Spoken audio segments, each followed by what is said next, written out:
अवधूत चिंतन श्री गुरुदेव दत्त. श्री स्वामी समर्थ. नमस्कार प्रिय स्वामी भक्तांनो, आज तुम्ही हा व्हिडिओ ऐकत असाल तर समजा स्वामींनीच तुम्हाला इथे आणलं आहे. कारण प्रत्येकाच्या नशिबात हा क्षण येत नाही. आज स्वामी तुमच्याशी शब्दात नाही तर ऊर्जेतून बोलणार आहेत. प्रिय भक्तांनो, आपण सगळे कधी ना कधी तुटतो, थकतो, हारतो. घर, पैसा, नातं, आरोग्य सगळं एकाच वेळी हातातून निसटतं. तेव्हा मन विचारतं, देव खरंच आहे का? पण लक्षात ठेवा, जिथे सगळे मार्ग बंद होतात तिथूनच स्वामींचा मार्ग सुरू होतो. आजचा हा मंत्र तुमच्या आयुष्यातील तोच बंद दरवाजा उघडण्यासाठी आहे. प्रिय भक्तांनो, हा मंत्र अर्धवट सोडू नका. हा मंत्र दुर्लक्ष करू नका. कारण या मंत्रातील प्रत्येक शब्द तुमच्या भोवती संरक्षणाचं कवच तयार करतो. हा मंत्र ऐकत असताना कोणतीही नकारात्मक भावना आली तर समजा ती शक्ती निघून जात आहे. आता शक्य असेल तर मोबाईल बाजूला ठेवा, पाठीचा कणा सरळ ठेवा, मनात फक्त एकच भावना ठेवा, स्वामी, मला तुमचा आधार हवा. प्रिय भक्तांनो, आजपासून भीती कमी होईल, मन शांत होईल आणि निर्णय घेण्याची शक्ती वाढेल. स्वामींचा हात आजपासून तुमच्या डोक्यावर आहे. हा मंत्र आज, उद्या आणि पुढचे 3 दिवस ऐकण्याचा संकल्प करा. आणि जर मन हलकं वाटत असेल तर कमेंटमध्ये फक्त एवढंच लिहा, स्वामी माझ्यासोबत आहेत. आणि व्हिडिओला एक लाईक करून असेच मंत्र ऐकण्यासाठी आपल्या चॅनलला नक्कीच सबस्क्राईब करा. ओम अखंड कृपादायी श्री स्वामी समर्थाय नमः. ओम अखंड कृपादायी श्री स्वामी समर्थाय नमः. ओम अखंड कृपादायी श्री स्वामी समर्थाय नमः. ओम श्री अखंड कृपादायी श्री स्वामी समर्थाय नमः. ओम अखंड कृपादायी श्री स्वामी समर्थाय नमः.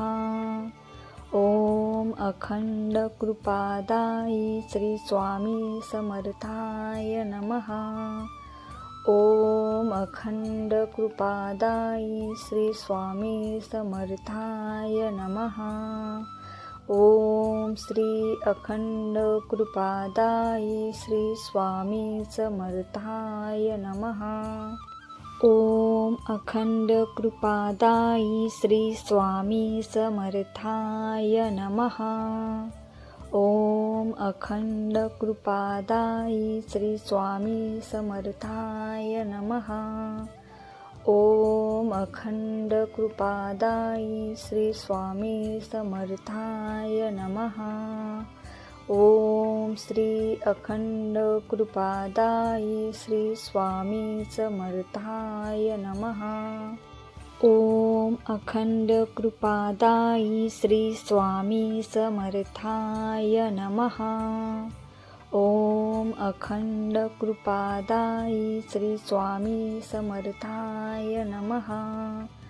ओम अखंड कृपादायी श्री स्वामी समर्थाय नमः.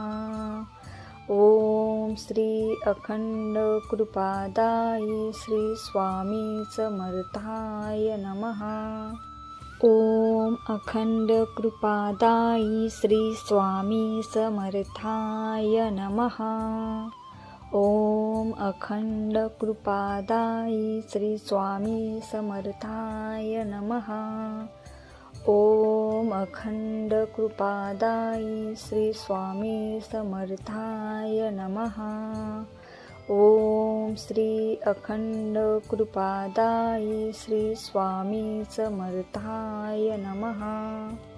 ओम अखंड कृपादायी श्री स्वामी समर्थाय नमः. ओम अखंड कृपादायी श्री स्वामी समर्थाय नमः. ओम अखंड कृपादायी श्री स्वामी समर्थाय नमः. ओम श्री अखंड कृपादायी श्री स्वामी समर्थाय नमः. ओम अखंड कृपादायी श्री स्वामी समर्थाय नमः. ओम अखंड कृपादायी श्री स्वामी समर्थाय नमः. ओम अखंड कृपादायी श्री स्वामी समर्थाय नमः. ओम श्री अखंड कृपादायी श्री स्वामी समर्थाय नमः. ओम अखंड कृपादायी श्री स्वामी समर्थाय नमः. ओम अखंड कृपादायी श्री स्वामी समर्थाय नमः. ओम अखंड कृपादायी श्री स्वामी समर्थाय नमः. ओम श्री अखंड कृपादायी श्री स्वामी समर्थाय नमः. ओम अखंड कृपादायी श्री स्वामी समर्थाय नमः. ओम अखंड कृपादायी श्री स्वामी समर्थाय नमः. ओम अखंड कृपादायी श्री स्वामी समर्थाय नमः. ओम श्री अखंड कृपादायी श्री स्वामी समर्थाय नमः. ओम अखंड कृपादायी श्री स्वामी समर्थाय नमः. ओम अखंड कृपादायी श्री स्वामी समर्थाय नमः. ओम अखंड कृपादायी श्री स्वामी समर्थाय नमः. ओम श्री अखंड कृपादायी श्री स्वामी समर्थाय नमः. ओम अखंड कृपादायी श्री स्वामी समर्थाय नमः. ओम अखंड कृपादायी श्री स्वामी समर्थाय नमः. ओम अखंड कृपादायी श्री स्वामी समर्थाय नमः. ओम श्री अखंड कृपादायी श्री स्वामी समर्थाय नमः. ओम अखंड कृपादायी श्री स्वामी समर्थाय नमः. ओम अखंड कृपादायी श्री स्वामी समर्थाय नमः. ओम अखंड कृपादायी श्री स्वामी समर्थाय नमः. ओम श्री अखंड कृपादायी श्री स्वामी समर्थाय नमः. ओम अखंड कृपादायी श्री स्वामी समर्थाय नमः. ओम अखंड कृपादायी श्री स्वामी समर्थाय नमः. ओम अखंड कृपादायी श्री स्वामी समर्थाय नमः. ओम श्री अखंड कृपादायी श्री स्वामी समर्थाय नमः. ओम अखंड कृपादायी श्री स्वामी समर्थाय नमः. ओम अखंड कृपादायी श्री स्वामी समर्थाय नमः. ओम अखंड कृपादायी श्री स्वामी समर्थाय नमः. ओम श्री अखंड कृपादायी श्री स्वामी समर्थाय नमः. ओम अखंड कृपादायी श्री स्वामी समर्थाय नमः. ओम अखंड कृपादायी श्री स्वामी समर्थाय नमः. ओम अखंड कृपादायी श्री स्वामी समर्थाय नमः. ओम श्री अखंड कृपादायी श्री स्वामी समर्थाय नमः. ओम अखंड कृपादायी श्री स्वामी समर्थाय नमः. ओम अखंड कृपादायी श्री स्वामी समर्थाय नमः. ओम अखंड कृपादायी श्री स्वामी समर्थाय नमः. ओम श्री अखंड कृपादायी श्री स्वामी समर्थाय नमः. ओम अखंड कृपादायी श्री स्वामी समर्थाय नमः. ओम अखंड कृपादायी श्री स्वामी समर्थाय नमः. ओम अखंड कृपादायी श्री स्वामी समर्थाय नमः. ओम श्री अखंड कृपादायी श्री स्वामी समर्थाय नमः. ओम अखंड कृपादायी श्री स्वामी समर्थाय नमः. ओम अखंड कृपादायी श्री स्वामी समर्थाय नमः. ओम अखंड कृपादायी श्री स्वामी समर्थाय नमः. ओम श्री अखंड कृपादायी श्री स्वामी समर्थाय नमः. ओम अखंड कृपादायी श्री स्वामी समर्थाय नमः. ओम अखंड कृपादायी श्री स्वामी समर्थाय नमः. ओम अखंड कृपादायी श्री स्वामी समर्थाय नमः.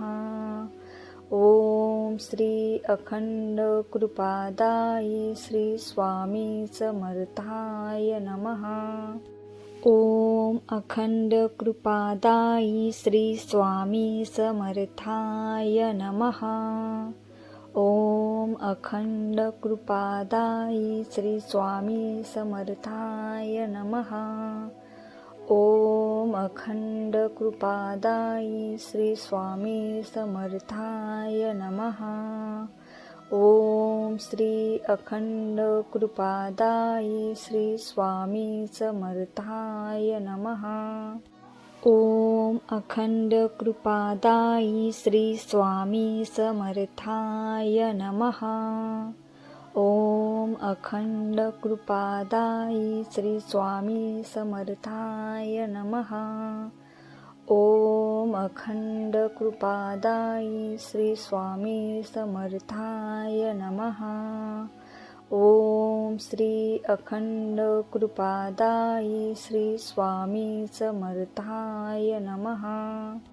ओम अखंड कृपादायी श्री स्वामी समर्थाय नमः. ओम अखंड कृपादायी श्री स्वामी समर्थाय नमः. ओम अखंड कृपादायी श्री स्वामी समर्थाय नमः. ओम श्री अखंड कृपादायी श्री स्वामी समर्थाय नमः. ओम अखंड कृपादायी श्री स्वामी समर्थाय नमः. ओम अखंड कृपादायी श्री स्वामी समर्थाय नमः. ओम अखंड कृपादायी श्री स्वामी समर्थाय नमः. ओम श्री अखंड कृपादायी श्री स्वामी समर्थाय नमः. ओम अखंड कृपादायी श्री स्वामी समर्थाय नमः. ओम अखंड कृपादायी श्री स्वामी समर्थाय नमः. ओम अखंड कृपादायी श्री स्वामी समर्थाय नमः. ओम श्री अखंड कृपादायी श्री स्वामी समर्थाय नमः. ओम अखंड कृपादायी श्री स्वामी समर्थाय नमः. ओम अखंड कृपादायी श्री स्वामी समर्थाय नमः. ओम अखंड कृपादायी श्री स्वामी समर्थाय नमः. ओम श्री अखंड कृपादायी श्री स्वामी समर्थाय नमः. ओम अखंड कृपादायी श्री स्वामी समर्थाय नमः. ओम अखंड कृपादायी श्री स्वामी समर्थाय नमः. ओम अखंड कृपादायी श्री स्वामी समर्थाय नमः. ओम श्री अखंड कृपादायी श्री स्वामी समर्थाय नमः. ओम अखंड कृपादायी श्री स्वामी समर्थाय नमः. ओम अखंड कृपादायी श्री स्वामी समर्थाय नमः. ओम अखंड कृपादायी श्री स्वामी समर्थाय नमः. ओम श्री अखंड कृपादायी श्री स्वामी समर्थाय नमः. ओम अखंड कृपादायी श्री स्वामी समर्थाय नमः. ओम अखंड कृपादायी श्री स्वामी समर्थाय नमः. ओम अखंड कृपादायी श्री स्वामी समर्थाय नमः. ओम श्री अखंड कृपादायी श्री स्वामी समर्थाय नमः. ओम अखंड कृपादायी श्री स्वामी समर्थाय नमः. ओम अखंड कृपादायी श्री स्वामी समर्थाय नमः. ओम अखंड कृपादायी श्री स्वामी समर्थाय नमः. ओम श्री अखंड कृपादायी श्री स्वामी समर्थाय नमः. ओम अखंड कृपादायी श्री स्वामी समर्थाय नमः. ओम अखंड कृपादायी श्री स्वामी समर्थाय नमः. ओम अखंड कृपादायी श्री स्वामी समर्थाय नमः. ओम श्री अखंड कृपादायी श्री स्वामी समर्थाय नमः. ओम अखंड कृपादायी श्री स्वामी समर्थाय नमः. ओम अखंड कृपादायी श्री स्वामी समर्थाय नमः. ओम अखंड कृपादायी श्री स्वामी समर्थाय नमः. ओम श्री अखंड कृपादायी श्री स्वामी समर्थाय नमः. ओम अखंड कृपादायी श्री स्वामी समर्थाय नमः. ओम अखंड कृपादायी श्री स्वामी समर्थाय नमः. ओम अखंड कृपादायी श्री स्वामी समर्थाय नमः. ओम श्री अखंड कृपादायी श्री स्वामी समर्थाय नमः. ओम अखंड कृपादायी श्री स्वामी समर्थाय नमः. ओम अखंड कृपादायी श्री स्वामी समर्थाय नमः. ओम अखंड कृपादायी श्री स्वामी समर्थाय नमः.